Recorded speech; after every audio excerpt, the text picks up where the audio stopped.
So the last appointment with my neurosurgeon had some surprising news to me.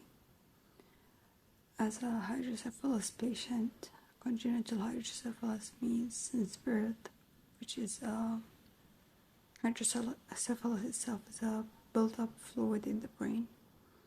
So I've had 10 brain surgeries to correct malfunctions and infections regarding that. And one time in one of my many hospitalizations, I've asked, I don't know if it was a neurosurgeon or a neurologist, if I am a candidate for DBS, which means deep brain stimulation, where they put 2 electrodes down the brain and they connected with wires to 2 batteries to send electric shocks. That's my understanding to the device.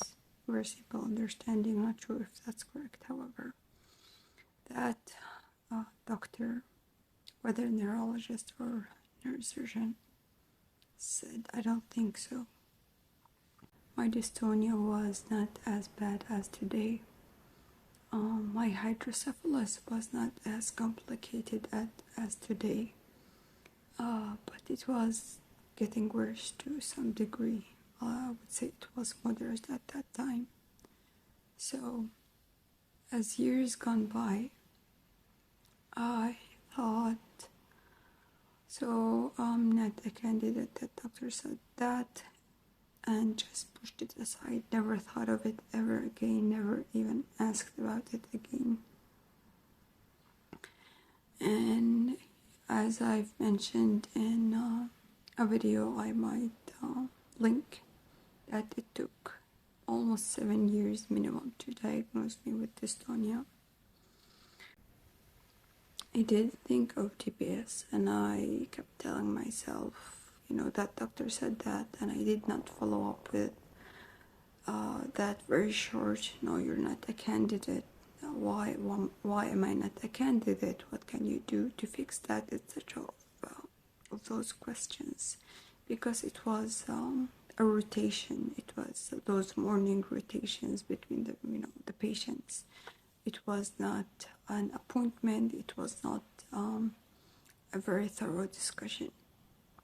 So the latest appointment with my new neurologist, finally I have a neurologist to supervise me. I was shocked to know that I'm actually a candidate for DBS, despite my hydrocephalus. But he told me, you're too fragile. You could be a candidate, but not at this state.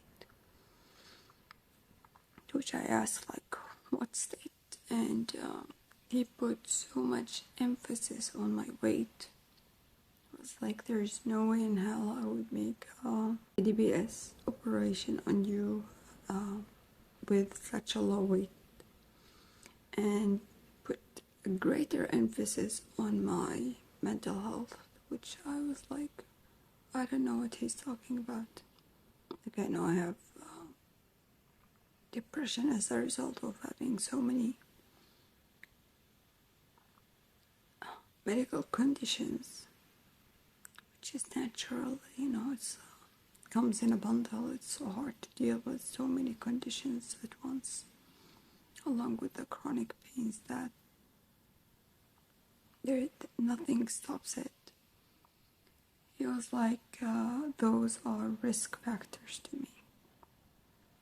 So I left feeling a bit of a hope and a bit of being bummed over what he's just said. I felt like I've been given hope, and then it was stolen from me. So I looked up another doctor to consult about DBS.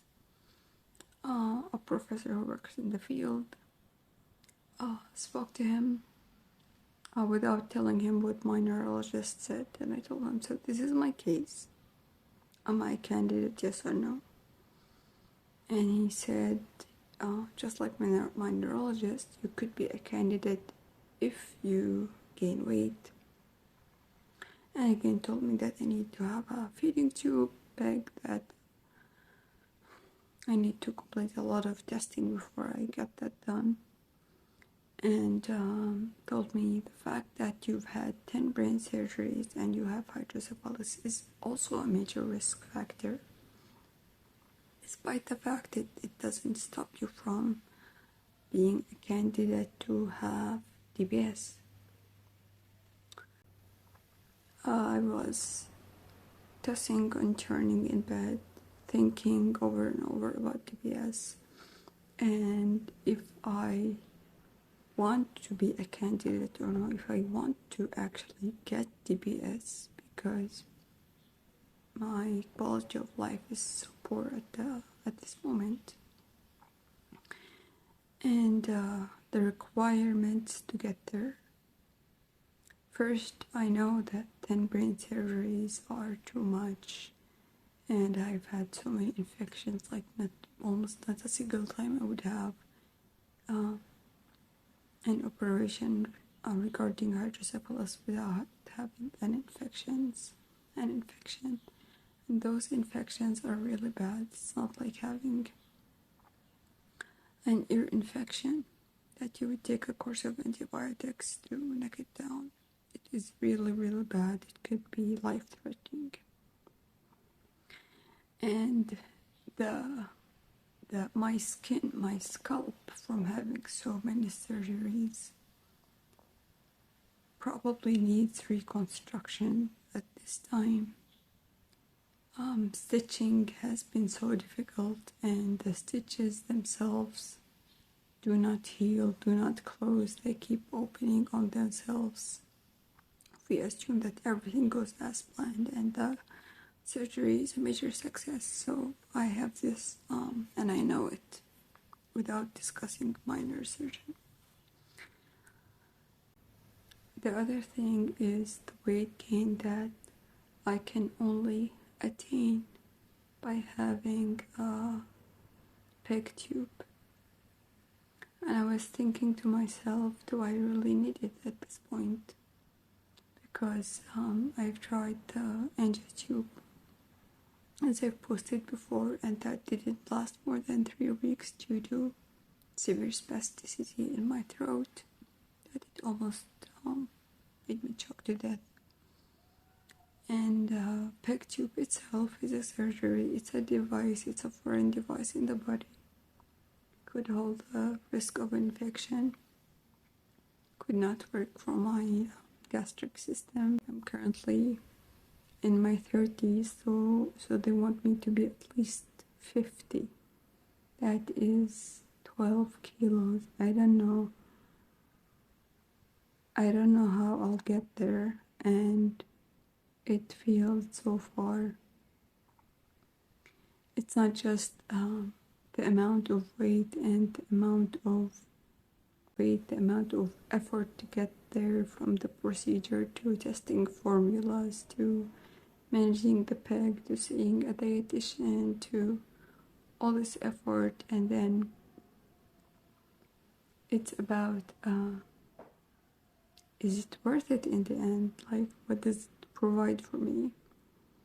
Because as I've looked up the risks of having DBS, I also looked up the risks of having a PEG tube, which is something I've very rarely done in my previous operations. I would, or in surgeries, I would just sign the papers, barely read what happens, and tell them, okay, let's go.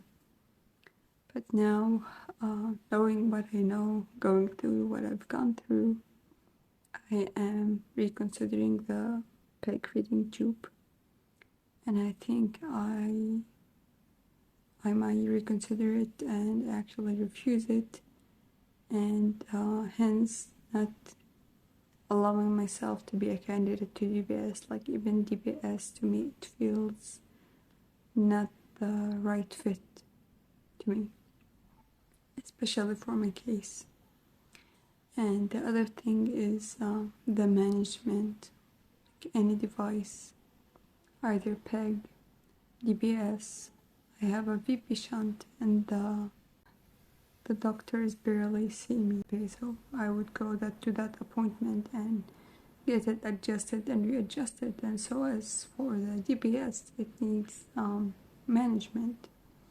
PEG as well, it needs management, it needs supervision on I don't know how long. And even putting those two procedures aside, I told my doctor, before knowing that I could be a candidate for DBS, I told him, how about a baclofen pump? And he was like, what about it? Like, no, I'm taking off baclofen. To which now I'm on 10 milligrams of baclofen, hence having so much spasticity in my body and so much pain. But even looking at the baclofen pump and reading the stories on the support groups, the pros and the cons, and how it's done, and it's not about the pain of the procedure itself, the management that it needs to be refilled every 3 months, all of those painful things. Like, I don't think about the pain, I think about the result and how to get it done safely. I don't think I have, as myself, the energy to have another device to supervise and to think about and to be careful about cleaning and manage, and then stay in touch with the medical system for yet another device in my body, and be there when needed to get help for it, because I currently have a VP shunt and it is very poorly managed. It's very poorly managed, so I feel like I already have one very poorly managed device that is making me suffer.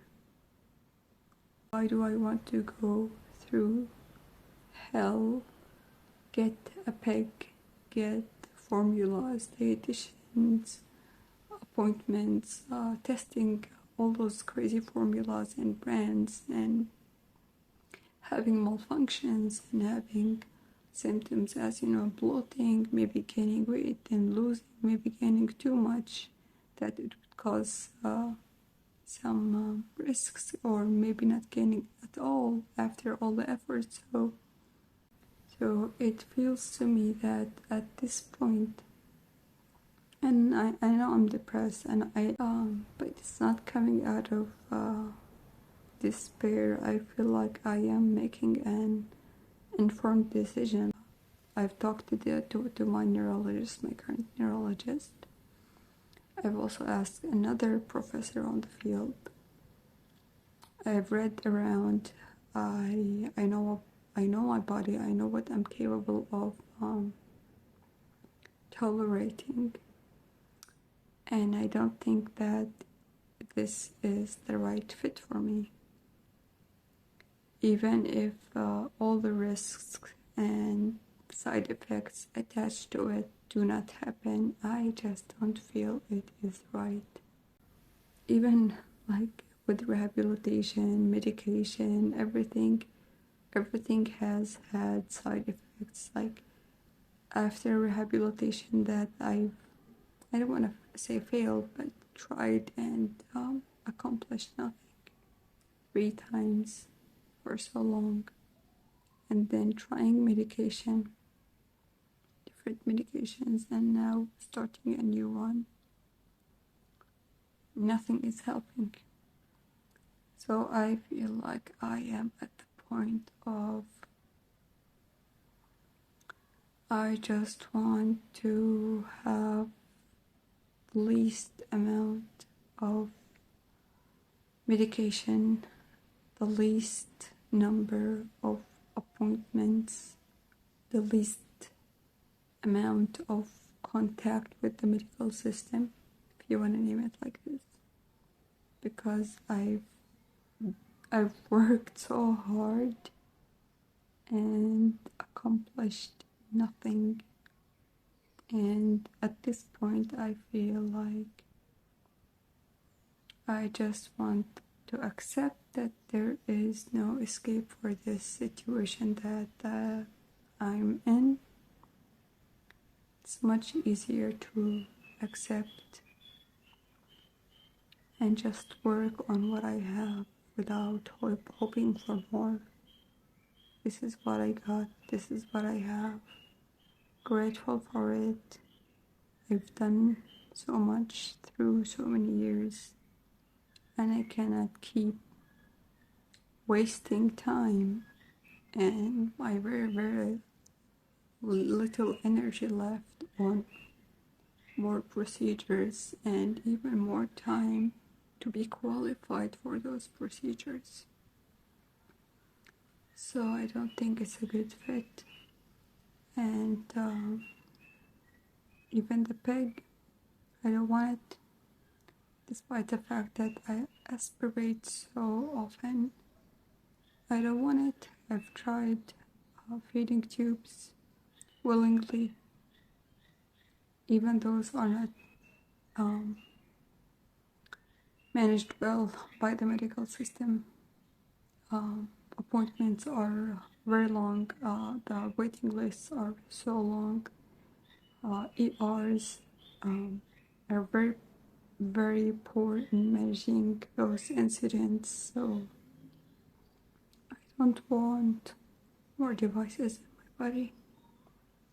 And I just want to stay as I am, take my medication, and manage it with medication, and that's it.